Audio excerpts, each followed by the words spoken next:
বৃষ্টি এসে বুঝিয়ে দেয় ঘরের ছিদ্র কোথায়, আর আপনজনের কথায় আমি আর কিছু শিখি কিংবা না শিখি, তবে একটা জিনিস খুব ভালোভাবে শিখে গেছি, চাইলেও আরও আপন হওয়া যায়। আর টাকা পয়সাকে বানানো হয়েছিল ব্যবহার করার জন্য, মানুষকে সৃষ্টি করা হয়েছিল ভালোবাসার জন্য, অথচ মানুষ টাকাকে ভালোবাসে আর মানুষকে ব্যবহার করে। তুমি বদলে গেছো, তাতে আমার কোনো দুঃখ নেই। আমি আমার বিশ্বাসের জন্য লজ্জিত। নিশ্চিত হয়ে বুঝলাম নিজের আত্মসম্মান থাকার দরকার।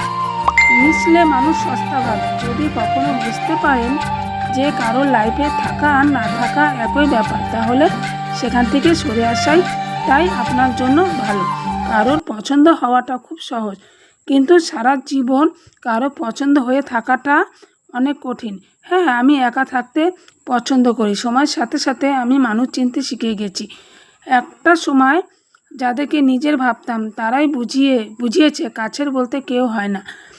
কাছের মানুষগুলো বেশি আঘাত দেয়, বুঝিয়ে দেয়। তাই আর এখন কারোর সাথে বেশি কথা বলি না। যতটুকু প্রয়োজন শুধু অতটুকুই।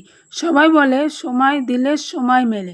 আমি সময় দিয়েছি, মন দিয়েছি, নিজের সবটুকু উজাড় করে ভালোবেসেছিলাম। দিন শেষে ফাঁকা হাতে ফিরে এসেছি, কারণ মানুষ সুবিধা চায় কিন্তু কেউ সময় চায় না, আর এটাই বাস্তব। ভিডিওটা যদি ভালো লাগে লাইক কমেন্ট শেয়ার করে পাশে থাকবে। ভালোবাসা